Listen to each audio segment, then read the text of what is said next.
अस्सलाम वालेकुम, मैं समी इब्राहिम और आप देख रहे हैं हमारा यूट्यूब चैनल। आज 19 दिसंबर है, इतवार, सन 2021। दो इम्पॉर्टेंट चीज़ें हैं जो मैं आज के आपके साथ गुफ्तगू में जिन पर बात करेंगे। एक तो एक ऐसी स्टेटमेंट दी है शाहिद खाकान अब्बासी साहब ने, जिससे एक ऐसा लग रहा है कि पीपल्स पार्टी और नून लीग के बीच कुछ ना कुछ चल रहा है और आपस में जो दूरियां हैं उसको ख़त्म करने की कोशिश की जा रही है। वो मैं आपको बताऊंगा कि क्या उन्होंने कहा। और दूसरा, कराची में धमाका हुआ। 3-4 इसकी चीज़ें हैं। पहले तो ये ख़बर आई कि ये एक कोई बम धमाका है, 14 अफराद उसमें जहाँ बहक हुए, अल्लाह ताला उनकी मग़फ़िरत करे। फिर बाद में, और ये जो धमाका हुआ शेरशाह में, एक नाले के ऊपर एक बिल्डिंग बनी हुई थी, गैर कानूनी बिल्डिंग, वो फटी। उसके साथ एक बैंक था, वो भी गया। और भी बहुत सारी जो बिल्डिंग्स हैं वो वहाँ पर नुकसान हुआ, बहुत सारे लोग ज़ख्मी हुए। फिर थोड़ी देर के बाद ये ख़बर आई, जब मज़ीद उसको इन्वेस्टिगेट किया गया तो ये पता चला कि ये एक, क्योंकि वो जो नाला है उसमें वो साइट का इलाका है और जो सारी फैक्ट्रीज़ वहाँ पर काम करती हैं, तो बहुत सारा जहरीला पानी उसमें से निकलता है। तो वो उसकी गैस बनी है जो उस बिल्डिंग के नीचे वो गई है पाइप्स में, और वो ब्लास्ट हुआ है, जिसकी वजह से वो बिल्डिंग, क्योंकि नाले के ऊपर बिल्डिंग नहीं बनाई जा सकती। अब ये जो सारा वाक़या ना कराची का, इसको आप ज़रा ठंडे दिल से देखें और ठंडे दिल से सोचें। और फिर जो मीडिया का रोल है पिछले 2 महीने में, आप उसको भी देख लें। यहाँ पर आपको बड़े बड़े बिल्डर, आपको बड़े बड़े डेवलपर वो नज़र आए प्रेस कॉन्फ्रेंसें करते हुए कि जी ये नुस्ला टावर को ना गिराएं। अब ये तो हज़ारों बिल्डिंग्स गैर कानूनी बनी हुई हैं, और अगर ये सब गिराने लग गए तो फिर लोग कहाँ जाएंगे। और मीडिया ने बड़ी कैंपेन चलाई इस हवाले से, यानी कानून की बालादस्ती कायम करने वाले लोग वो आ गए मुकाबले में सुप्रीम कोर्ट के। लेकिन सलाम है सुप्रीम कोर्ट को कि उन्होंने इस मामले पर कोई रियायत नहीं दी और बिल्डिंग्स को गिराने का सिलसिला जारी है। अब ये जो वाक़या हुआ है, इसके बाद मैं सईद गनी साहब को सुन रहा था, उन्होंने कहा जी ये तो हज़ारों बिल्डिंग्स हैं। फिर उन्होंने एक और बात कही जो फैक्चुअली गलत थी, कि ये साइट की ज़िम्मेदारी थी। और भाई साइट भी तो कराची इंतज़ामिया के अंडर आता है ना, और वहाँ पर आपकी गवर्नमेंट है, आपका एडमिनिस्ट्रेटर है, सूबाई हुकूमत भी आपकी है। तो ये इस तरीके से झूठ मत बोलें कौम से, और वो जो ज़िम्मेदारी थी आपकी वो पूरी करें।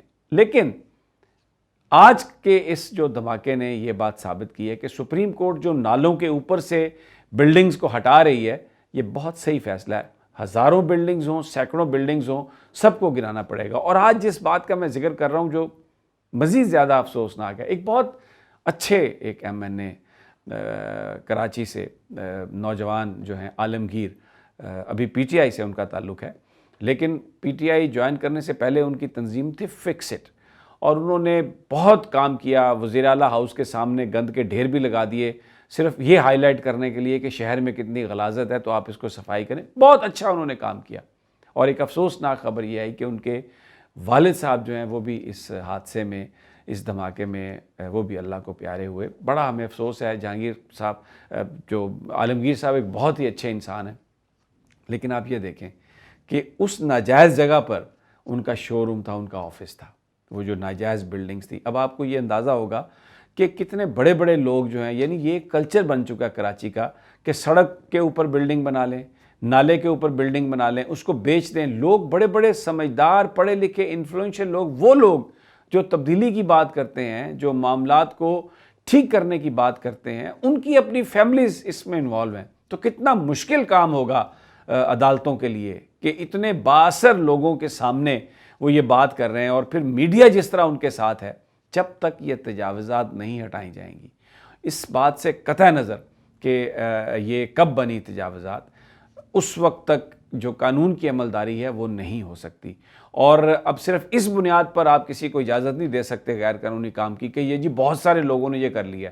एक और मिसाल दी जाती है कि जी ये जो कॉन्स्टिट्यूशन एवेन्यू है, यहाँ पर जो रेस्टोरेंट बना, होटल, वो जो बिल्डिंग बनी हुई है, वो जी उसको नहीं गिराया जा रहा, उसकी एडजस्टमेंट हो गई।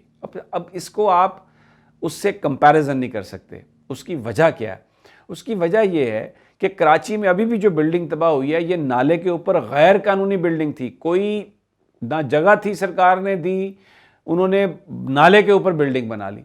अच्छा, ये जो जगह बनी हुई है, ये सरकार ने बाकायदा तौर पर इस जगह को बेचा, पार्टी ने इस जगह को ख़रीदा। ये कहीं उन्होंने कोई गैर कानूनी ज़मीन इसमें अपने अंदर शामिल नहीं की। جو وائلیشن تھی ان کی یہ تھی کہ انہوں نے پہلے ایک ہوٹل بنانا تھا اور چیزیں بنانی تھی، وہ نہیں بنائی.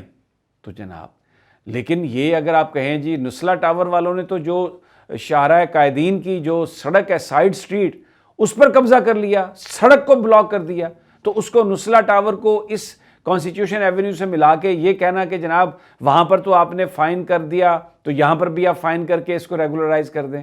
پھر اس کے اوپر سندھ حکومت نے پورا ایک بل لے آئے کہ جی وہ جو ساری غیر قانونی جو بلڈنگز ہیں ان کو آپ پیسہ دیں تھوڑا بہت اور اس کو آپ ریگولرائز کر لیں. اب آپ یہ دیکھیں یہ دھماکہ جو ہوا ہے کیا یہ صرف ایک بلڈنگ میں ہوا ہے؟ آج یہ اور بلڈنگز میں نہیں ہو سکتا؟ کیا اور جانے نہیں جائیں گی؟ نالوں کے اوپر بنی ہوئی جو بلڈنگز ہیں وہ ساری کی ساری آپ کو گرانی پڑیں گی، چاہے وہ مارکیٹس ہیں چاہے وہ گھر ہیں. جب تک آپ وہ نہیں گرائیں گے تو یہ انسانی زندگی کے لیے ایک بہت بڑا خطرہ ہوگا.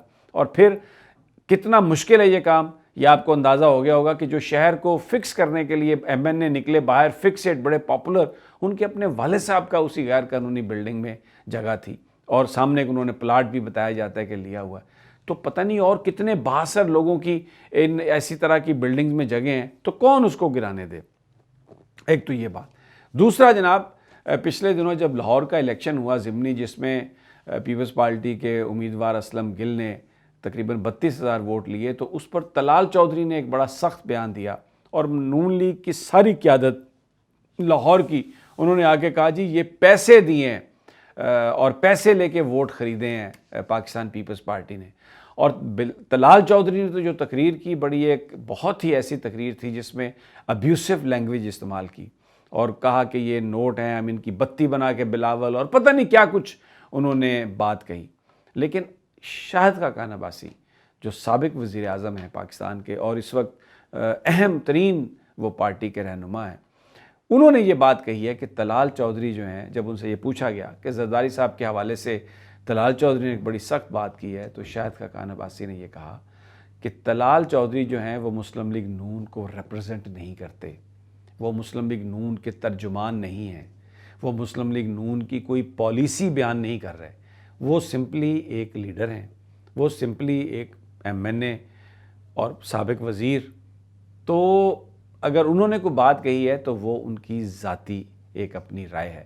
مسلم لیگ نون کا اس سارے معاملے پر کیا نقطہ نظر ہے، یہ بات آپ لیڈرشپ سے کریں تو جو لیڈرشپ اس کا جواب دے گی وہ مسلم لیگ نون کی پالیسی ہے.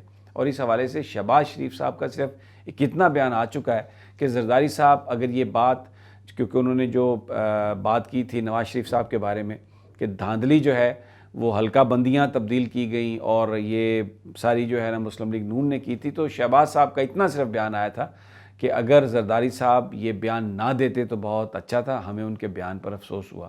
لیکن یہ جو روپے استعمال کیے، ووٹ خریدے، یہ الزامات نون لیگ کی جو مین لیڈرشپ ہے جس میں مریم صاحبہ ہیں، جس میں نواز شریف صاحب ہے، جس میں شہباز صاحب ہیں، حمزہ صاحب ہیں، انہوں نے کسی نے اس بات کو نہیں کہا. تو اب زرداری صاحب کے حوالے سے طلال چودھری کی سٹیٹمنٹ کو بالکل ایک زیرو کر دینا، یہ ایک جو انسائیڈرز ہیں وہ کہتے ہیں کہ بات بہت آگے جا چکی ہے اور پنجاب میں اور مرکز میں نون لیگ جو ہے پیپلز پارٹی کے ساتھ مل کر ایسی اسٹریٹجی بنا رہی ہے کہ جس میں جو عمران خان صاحب کی گورنمنٹ ہے اس کو بڑے سخت وہ نمبر گیم میں چیلنجز وہ دینے والے ہیں.